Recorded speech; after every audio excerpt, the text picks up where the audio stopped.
Welcome to Shipping Insight TV, where we're having another riveting day here at Shipping Insight. I'm Barbara Waters, and with me is Huge Downs. Good morning, Barbara. How are you today? Doing great, Huge. And what did you think about Chris Wernicke's overview on leaning into the future? Well, certainly he outlined a number of things that we need to be doing, need to do before everything comes to fruition. But I still got a sense of hope out of his discussion. I see that things, we're talking about moving platforms, stationary goals, moving platforms, but I see a lot of hope from what he's talking about. We've got the technology out there. We've just got to put it in place, figure out how, twist the bolts and stuff like that, turn the knobs, get these different types of fuels operating.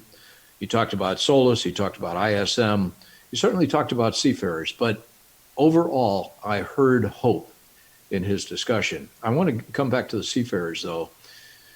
We look at the seafarers over the course of time.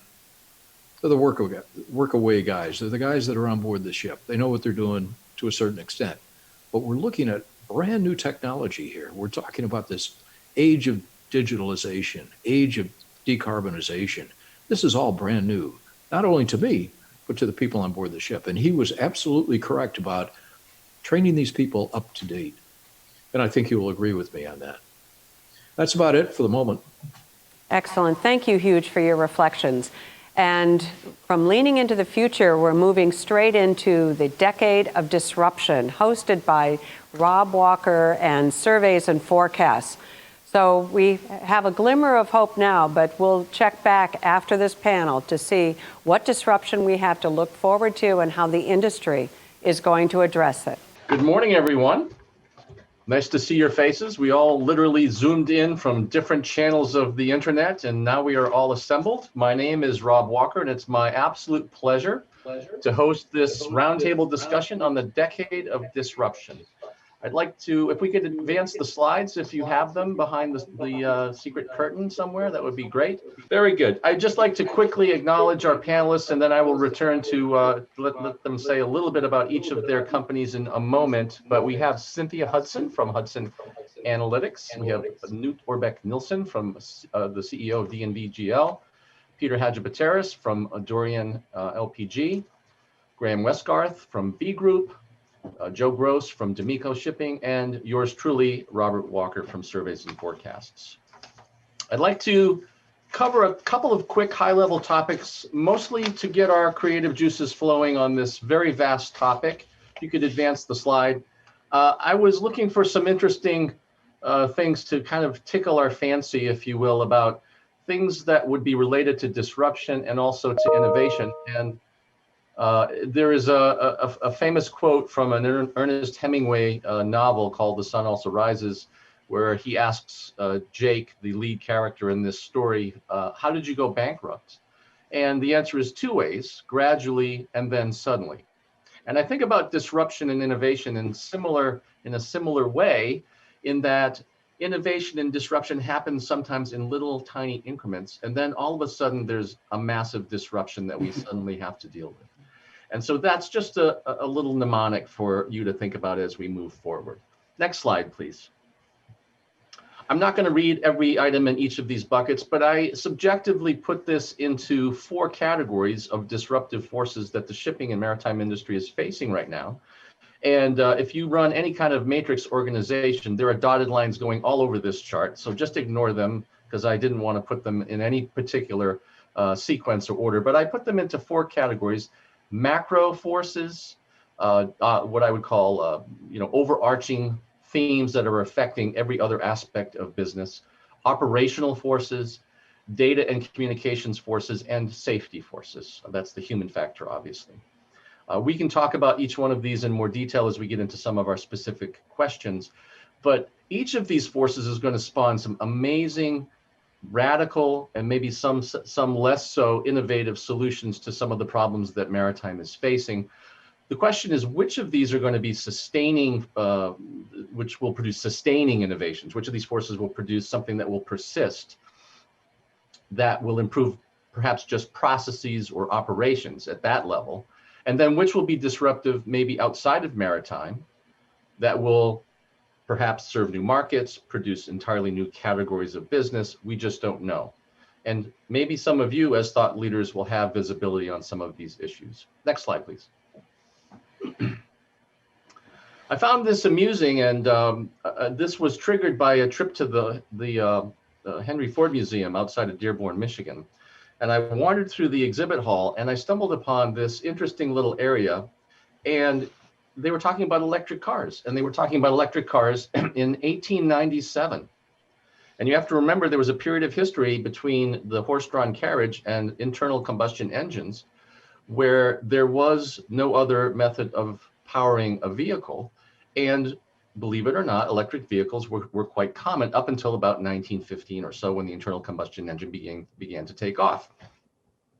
So now we're revisiting electric vehicles yet again, but the market existed for electric vehicles a century ago.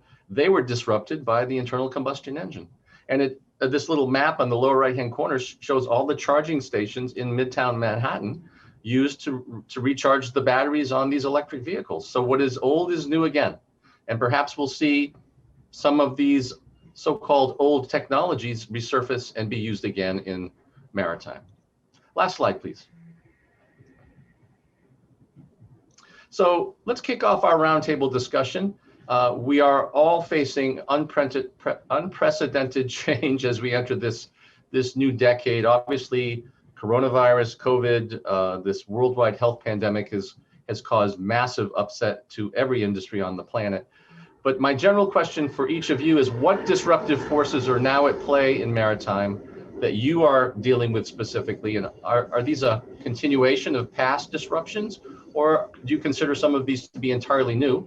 And then how will you and your individual companies, and how will shipping generally, plan for and respond to some of these disruptions? So let's turn back to our roundtable, please. And I'm going to start with you, Cynthia, because I think, you know, cybersecurity is something that's certainly permeating the entire industry. Can you talk a little bit about not only your company, do a quick intro of your company, and also some of the things that you're facing at Hudson? Thank you so much, Rob, and thank you to Carlene, and also to Chris Warren for setting off this session. And to what a distinguished panel. I'm delighted to be on with all of you. Why, our company, Hudson Analytics, since 1986, has been focused on risk management. I don't know that we knew that then, which is going to be a parallel maybe to our industry. We started on the environmental side, working through environmental, and still are, and moving into risk management related to security issues, then to really operational issues, for example, PNSA and other commercial requirements that involve risk management. And we woke up about 5-6 years ago and said, it's going to be cyber because of the reliance on information, which we can talk about a bit more later. With regard to the disruptive forces that are now at play, I mean, all we need to do really is read our newspaper daily to look at a global pandemic, but also to look at geopolitical forces that are really different than any that I recall seeing during my adult life, which right now is sadly a very long period of time. And I think when you look at those two things, and then you look at the development of reliance on information, we understand that in order to operate, we have to deal with the disruptions like these and what they mean to our industry, and how do we sustain, how do we make money in a decade like this. Mm-hmm. Thank you. Knut, you've talked a lot about this being perhaps a renaissance period for shipping and for maritime, you know, the disruption of business operations due to COVID and so on and so forth. What did you mean by that, and what do you think the benefits are of this possible renaissance?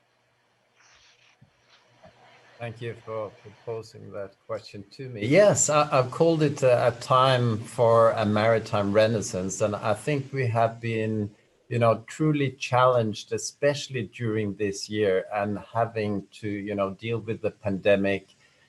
Every one of us have had to, you know, change the ways we are working. We have really to challenge the status quo of everything that we do. And I've said that as a result of that, I think, the digitalization effort in the maritime industries has advanced by maybe half a decade. And that is not just a technical issue, it's also the mentality, how we are all engaging in new and different ways. And that really creates, a fantastic platform for innovation, looking at new ideas, exploring new ways of working. And that's why I call it a renaissance, because it's really, in the historic sense, coming out of the dark ages and rediscovering a lot of new ways of working, and in maritime, new innovations, new science, maybe also get inspiration from other industries and outside of the maritime, and not least academia, I think will play a really important role in all of this. So that is why I call it a maritime renaissance, and I think it gives us a lot of hope and aspiration for this decade that we are now just embarking on. Very good, thank you. Joe, what about from your perspective? What do you see as the big disruptors for your operations at D'Amico or in the industry generally? You got to unmute, Joe. In fact, actually, everyone should probably unmute. That way there won't be a delay. There you go. Sorry, I was pressing my space bar. I thought that would do it. Yeah, I'm very good at that myself. Go right ahead. Sure. So I'm the head of dry cargo operations in the Americas for D'Amico Shipping, which is a family-owned company. We operate bulkers and tankers globally. At the moment, obviously at the moment, COVID is front and center, which is a disruptive force that's different, I believe, from the ones we've seen in the past, because we've always had, a rollout period for other disruptions like bottom paint, ballast water treatment, the sulfur requirement, 2020 sulfur requirement. This, came upon us in a number of weeks. So it really does stand weeks or months front and center.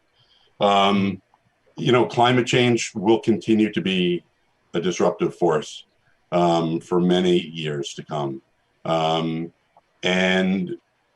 Recently in the last few years, love them or hate them, there have been dramatic changes to our global trade lives, right? Trade lanes have shifted quickly and dramatically.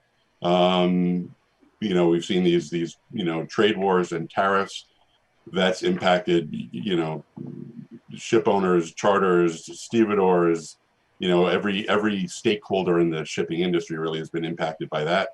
And in conjunction with COVID, I think we've also really seen, the mental health of seafarers really come into the fore, where it should always have been, of course, because they lead a tough life out there. Those are the things that I really spend a lot of time thinking about these days, how we can react to those things and continue on doing what we do, moving 90% of global trade. Yeah. Thank you, Joe. Peter, what about you at your company? What are the things that are causing disruption or uncertainty for business operations generally? And what do you think about maritime in particular? Sure, thanks, Rob. My name is Peter Hadrich-Terrace. I'm the corporate development manager here at Dorian. I sit in Copenhagen, and I work closely with our commercial and fleet performance teams to optimize our fuel consumption mainly and our fleet performance. So I really like this question, and to echo what Knut and Joe said about climate change, I think it's also it's put an added pressure on the regulatory pressure that we feel as ship operators, and we're seeing an investor pressure both kind of on the public company end, but also on the customer end, which is a nice development to see. So we're seeing opportunities to share fuel savings from route optimizations, for instance, with our customer and oil major, for instance, because they're very focused on making their supply chain green. So yeah, I think there's many things amplifying this as a disruptive renaissance, but that's one of them that I thought about. Very good. Thank you.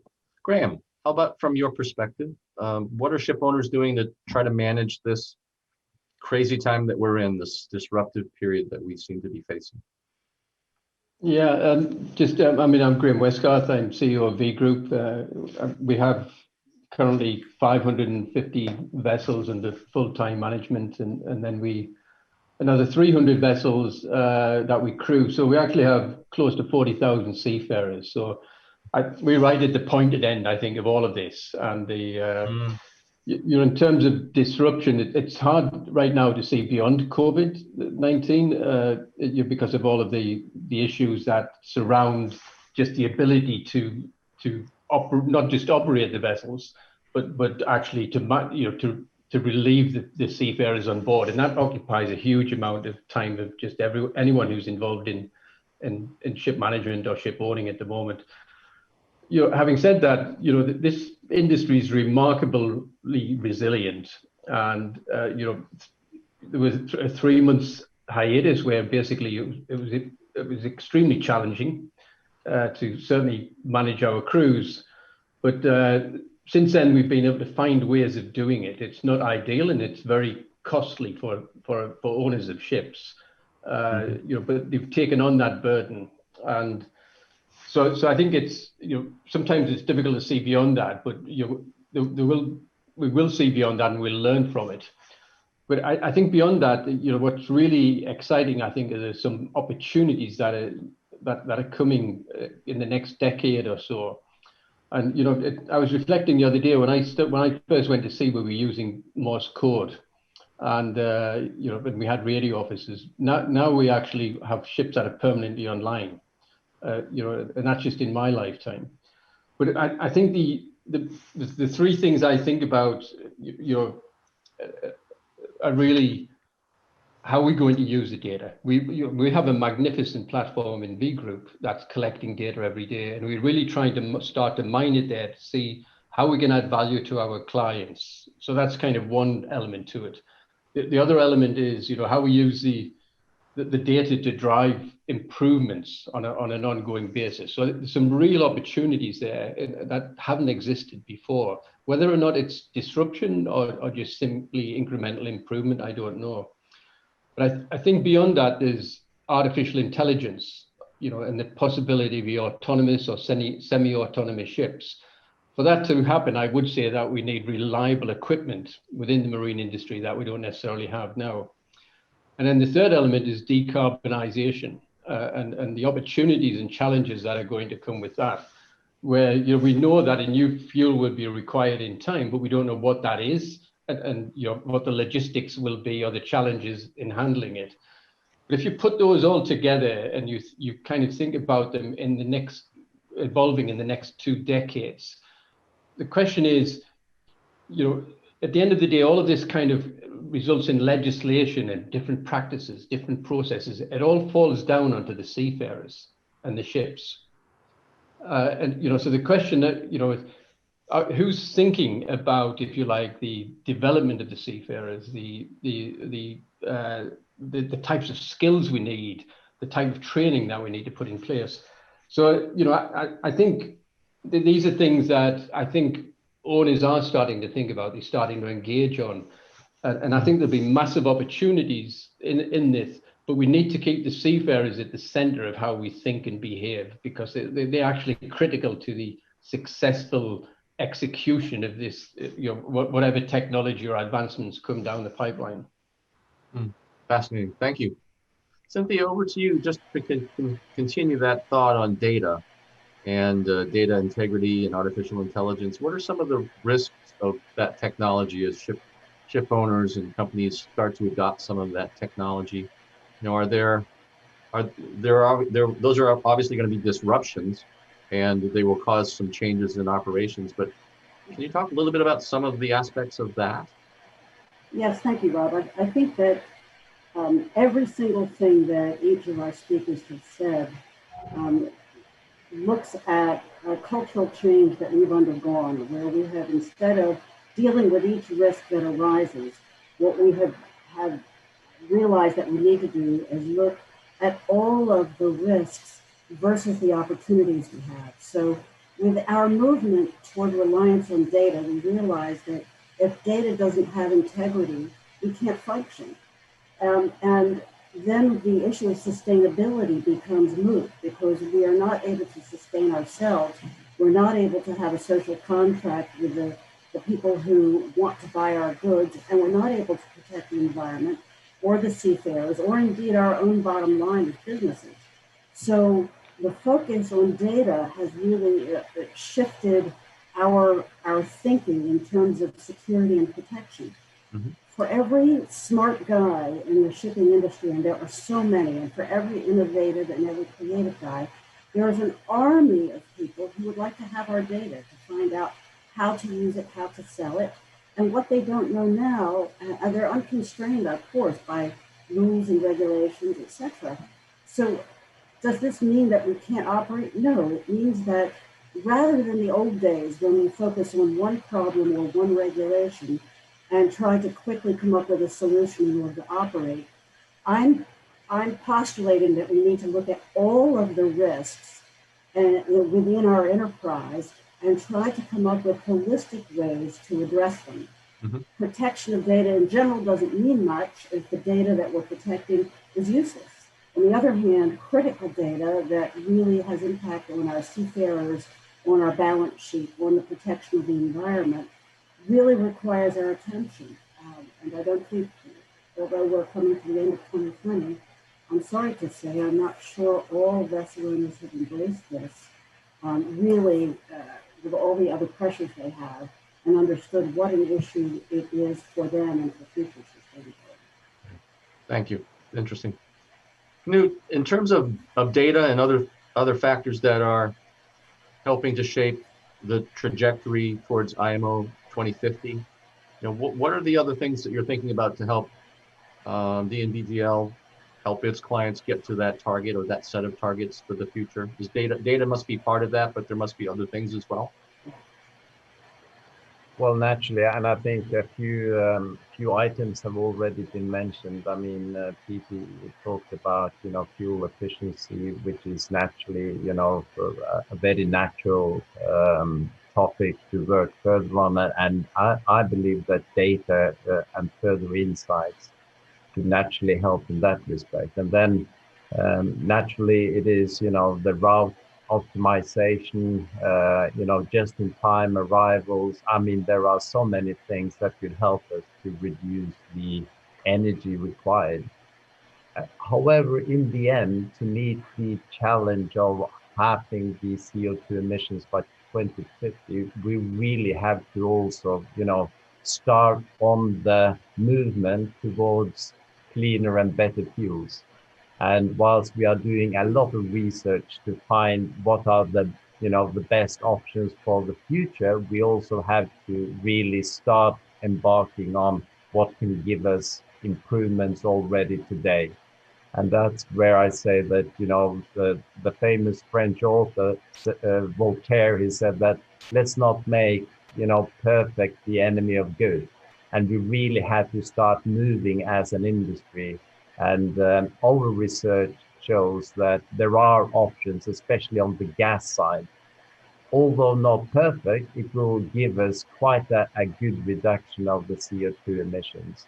And whilst we are moving to use LNG and LPG as fuel source, we need to research in, the areas of methanol, of ammonia, of fuel cells, etc.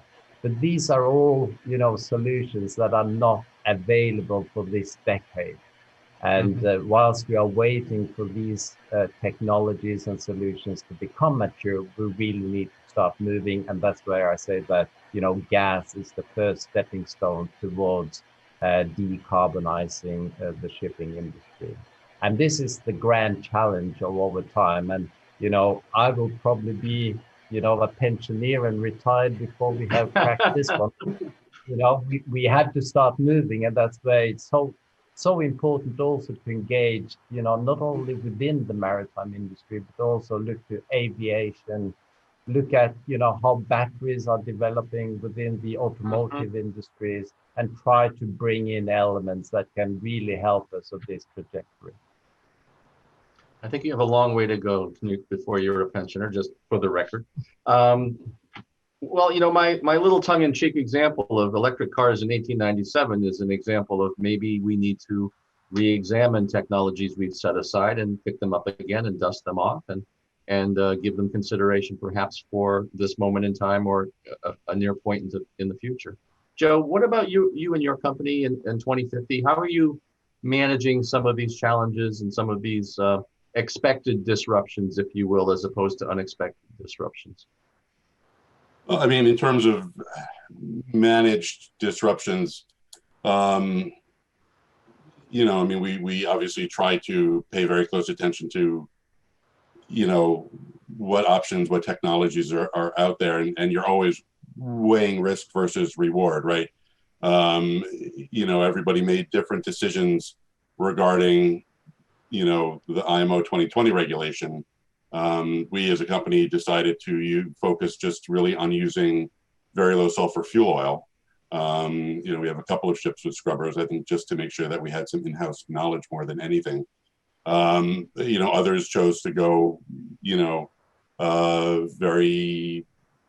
very committed way to scrubbers. And I think in 2019, it looked a certain way. By March of 2020, I think those decisions looked very different. So the challenge, in a sense, is, for example, Knut was talking about, gas being the first stepping stone to decarbonization. Well, I'm not saying I agree or disagree with that, but the question then becomes, if the industry invests heavily in the technology required to burn gas on their ships, which is still, sort of a very unknown way to go, what happens when something unexpected happens with gas, right? Then you've got, thousands of ships that have had millions of dollars invested in them to use gas.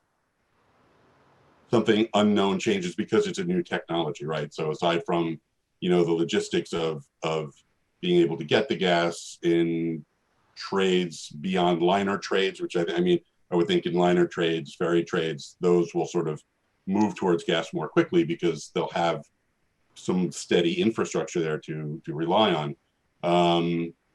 We just don't know how the technology will progress. And that, to me, as we look towards 2050, that's one of the biggest challenges, right? Is how are we going to get buy-in once we develop these technologies from the shipping industry as a whole to make these investments to go forward? Mm-hmm. Mm-hmm. So I guess I didn't really answer your question entirely, but no, you did. There's no specific topic that doesn't touch on every other topic in shipping. So it's absolutely fine. Peter, how about from your perspective, 2050 being kind of the nugget of the question, but other things that could impact your achieving those targets by that point in time? Of course. To touch briefly on 2050, I think I skipped over our company pitch, but at Dorian, we're in the very large carrier segment, and we have 22 VLGCs that we own, and then we operate a pool called the Helios Pool with another 14. So we have 36 in total. But of our owned fleet, we have 9 scrubbers now, and we believe there's considerable benefits to scrubbers, and they've been working quite well. But we've also looked into and plan to probably retrofit a portion of our fleet with LPG fuel naturally, because we carry it and it's kind of the alternative fuel of choice and is quite competitive to LPG, especially to LNG, especially if you have it on board already. So we haven't done it yet. And to Joe's point, I think the practical reasons have been, we think the CapEx required will go down and the technology might improve. Right now, you can retrofit the engine, but not the generators, for instance. And maybe in the next 2 or 3 years, they'll include the generators, which is a considerable advantage. So there are a lot of practical considerations towards 2050. But I think with time, we'll get over those. And then on the operational end, there's so many opportunities out there, from kind of AI enhanced obstacle avoidance on the bridge to just better solutions for managing your data and digitalizing the ship-to-shore transfer and how you look at the engines. But you have to balance your own operational maturity and how people work and how the crew works with these innovations. But I think we're at a prime time to do that. And as Graham said, our seafarers are a great asset, and a lot of these guys are much more technical than me, and they help us in adopting these technologies. So that's great as well. Thanks, Peter.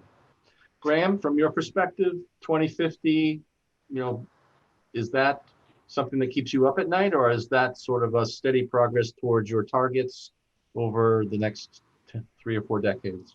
Yeah, I think I'll be about 100-year-old by 2050. So, given I'm pension age now, but anyway, just the first thing I would say is Knud mentioned, and I think both Joe and Peter have referred to it, is I'm a great believer in doing what you can today, and there is a body of opinion that's kind of really pushing us towards jumping into these big potential mega solutions, whether that be ammonia, hydrogen, nuclear, and but and maybe they're the right answer, but they're a long way away. And in the meantime, there are environmental challenges that are facing us today. So I fully agree that we should do what we can do today, and I think gas is part of that particular solution. But I think what really, when I think about this from an industry perspective, if you think about the 2020, the low sulfur regulations, all the legislation that preceded that was very prescriptive. In other words, for ballast water management, then you had to fit a ballast water management system. It was simple as that, and so forth and so on. Whereas with IMO 2020, then for the first time, really the ship owner was left with choices. There were different solutions to the problem to meet a legislative requirement. And that brought in an economic, which both Peter and Joe referred to, you had to take an economic view on that in terms of whether you wanted to invest capital or you didn't want to invest capital. But if you think about 2050 and again, maybe even converting ships to LPG or burning LPG or LNG, that requires and fitting them for ammonia or hydrogen, potentially hydrogen, that's billions of dollars of capital that could potentially be invested, and it could be stranded capital in the end if the solution turns out to be something that doesn't fit the legislation or requirements that have preceded that.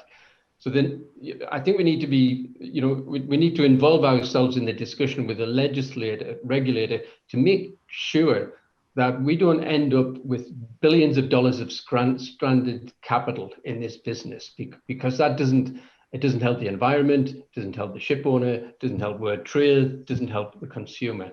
So in terms of what keeps me awake is getting the next few steps right, and making sure the technology, the legislator, and the industry actually cooperate in a way that you create the right solutions and the right economic, if you like, environment to drive the right behavior. Well, just on that, I'll toss it over to you, Cynthia, but also to the group at large. Where is this investment going to come from? Who is going to be, providing the capital for some of these technologies to really take hold? Obviously some of them are already underway, but where's that financing and that investment going to be coming from longer term, do you think? That's quite a question, Rob. And if I had the answer to that, I think that I wouldn't need to be here today. I could be on the beach somewhere enjoying a very long drink. The drink. But, yeah, I do think, and it's a little bit married to the 2050 idea, we have a new problem, and I think it was well said by Graham. We have a problem because we have the society telling us what they want in very loud voices and sometimes very soft voices.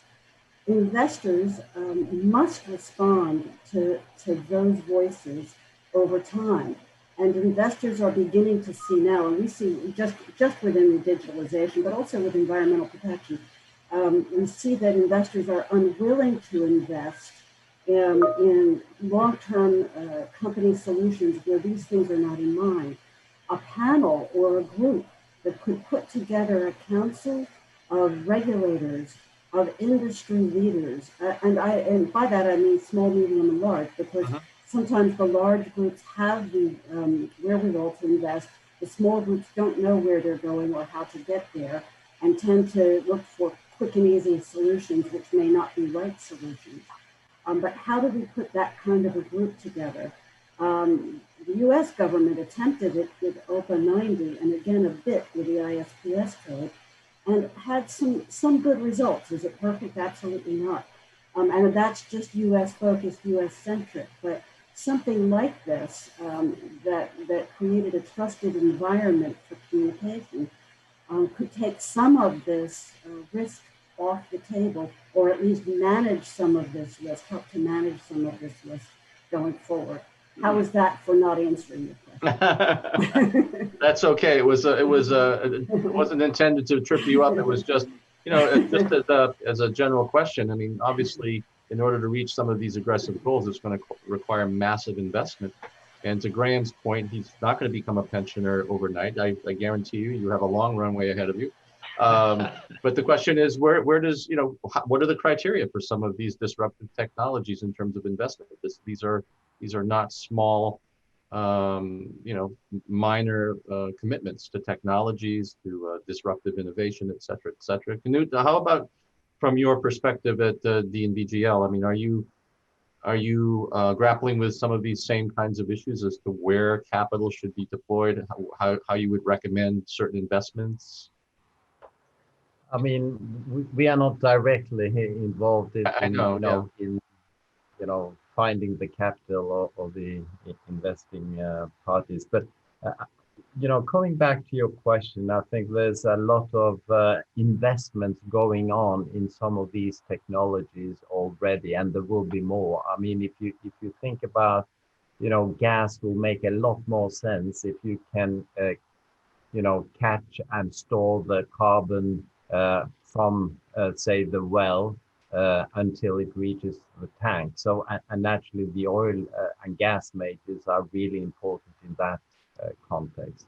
I think the aviation industry will be a significant party to bringing, technologies around ammonia or other types of more carbon neutral fuels into reality. And we already, mentioned batteries. You mentioned the car from another century, right? Yes. And the automotive is driving this development on batteries in a great way forward. So I think for the maritime industry, it is not only a question of what we can do as an industry, but also how can we collaborate and make alliances with other key stakeholders, and whether they are other industries or indeed academia, I think is going to be vitally important going forward. We are not an island, and the whole world is battling with CO2 emissions, and there is a a great drive outside of the maritime industry also to find good ways forward in this respect. So yeah, so I tend to be, optimistic, but also as an industry, I think we have to watch out so that, I really hope that the IMO will be the prime driver of regulation for the maritime industry. There are some signs already that you get a regional patchwork. For instance, the EU Parliament are very aggressive these days on advancing, the targets, and you could see other nations also, creating local regulations, and this is all very detrimental to, an international business like the shipping industry.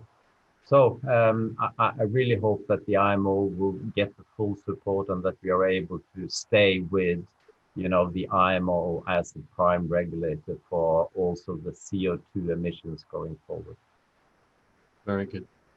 Can I actually jump in for a second, sort of to follow up with what Knut's been saying? Talking about the IMO as a prime driver of regulatory issues, I think the sort of beneficial flip side of that is, as a result of shipping and how shipping works, I think it's fair to say the shipping industry is also the prime driver globally of environmental regulatory achievement, in a sense, right? Because, once these decisions are made, and for example, I'll talk about sulfur again, right? I think everybody involved really said, okay, this is the right thing to do for a whole host of reasons. You might not agree with the timeline, of January 1st, 2020. We might have different views of how to achieve that goal. But I don't think anybody argued that it was the right goal to focus on at the time. And as a result, here we have an industry that moves 90% of all the goods globally. At the time was emitting 3%, give or take, of the greenhouse gas emissions globally, which already is, quite frankly, a really impressive achievement. And when we turn from December 31st of 2019 to January 1st of 2020, our sulfur emissions dropped sevenfold. So I think, we sort of can both be the victim of global regulatory, intentions, but I think it's fair to say, frankly, we're the driver of global regulatory issues to a large degree. And if we take that mantle, we can really achieve a lot and move things in a great direction. Very good. Well, I know that we're getting towards the end, and I know we have some live polling going on as we've been talking about some of these issues. I don't know if we have any of that information that we could share with the panel, but if we do, that would be great. Or if we have the global data. This is the results of our survey that we conducted just prior to the start of the conference. I don't know if you can see that clearly, but this is a question on, to actually some of Knut's comments, what have been some of the unexpected benefits of disruption caused by the pandemic. The number one and overwhelming item on this series of possible response choices, and I know it's a little hard to read, the number one is the viability of remote work. That's 84% agreed with that statement, which is a pretty remarkable level. The second one was IT improvement at 54%, and then the third one was decreased travel expenses and less need for office space. So those were your top items in that first question. We can go on to the next one. I think these are all pretty fascinating. And then the second question is, in what areas will the next major maritime disruption come from? And the number one choice given here was geopolitical, 54%. That's something we didn't really touch on at any length in our conversation, but 54% is a pretty significant number. Environmental was 37%, economic 33%, automation 33%, and you can read down the rest of the list. And do we have any live polling off of this question? If not, we'll go back to the panel just for a quick wrap up.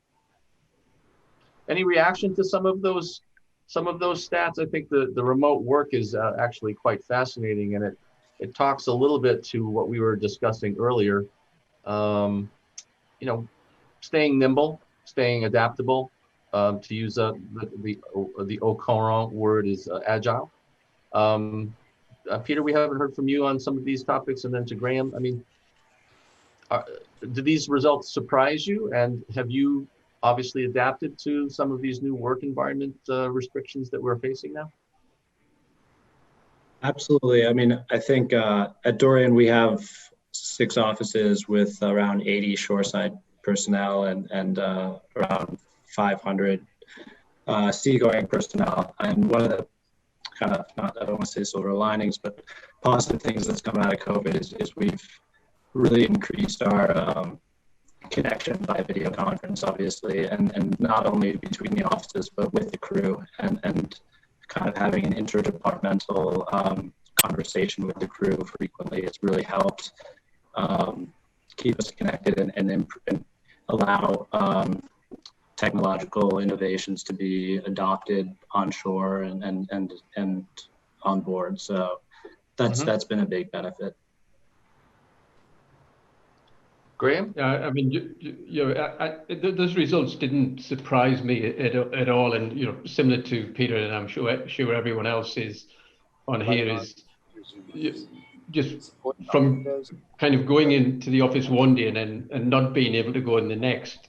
Actually, the businesses just continued smoothly, and technology just aided that and supported it, and everyone adapted instantaneously.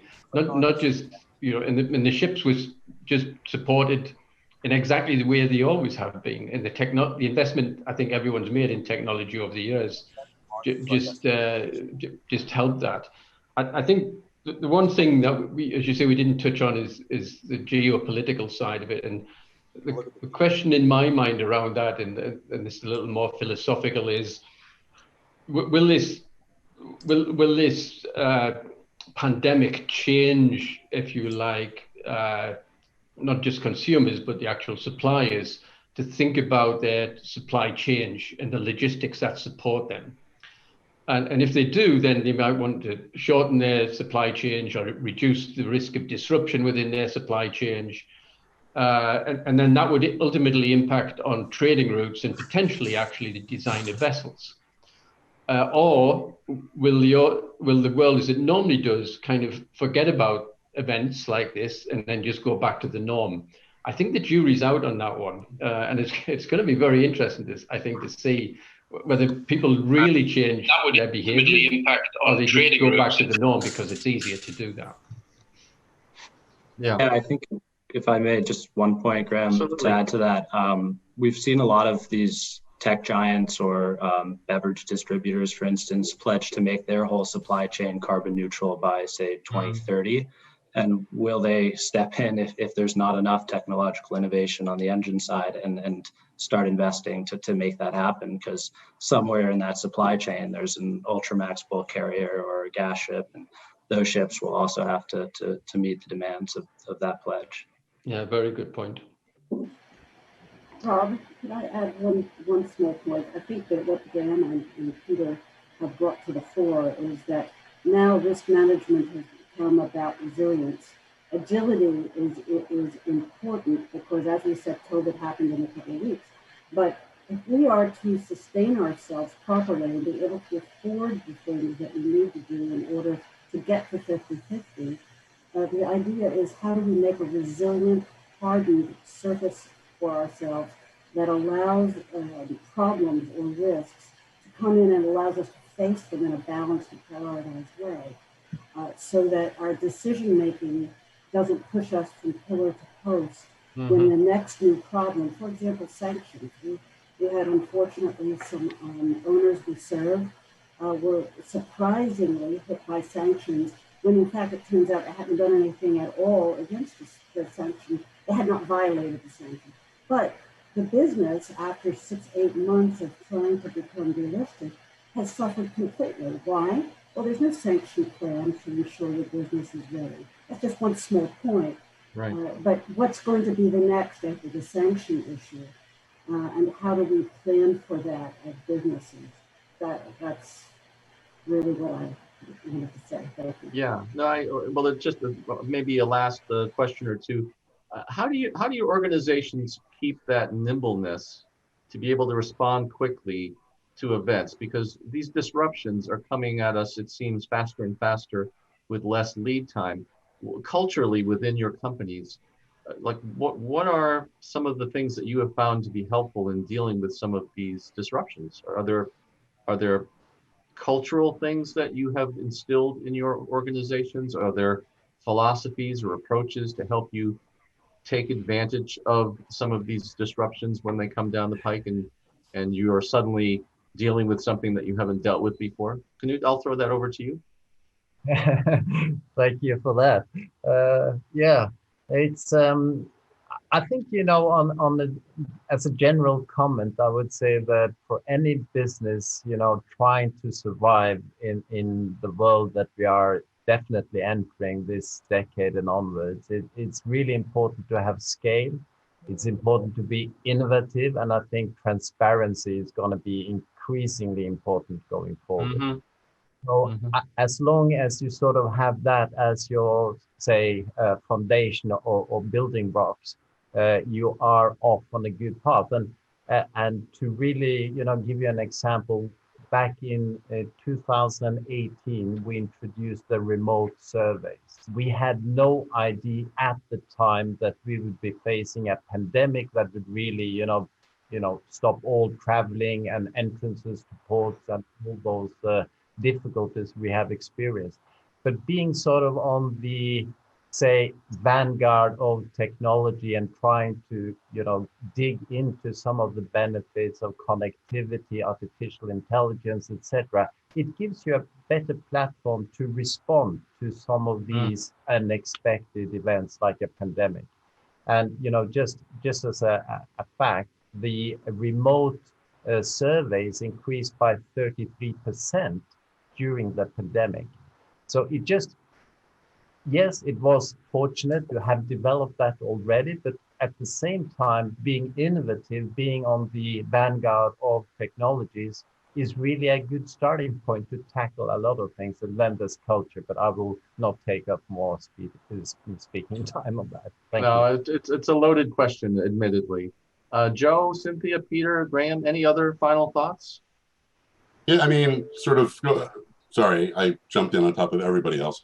I said anyone. In line with what you've been talking about this last topic, really, it comes down to, communication really is the most basic, important issue in my mind.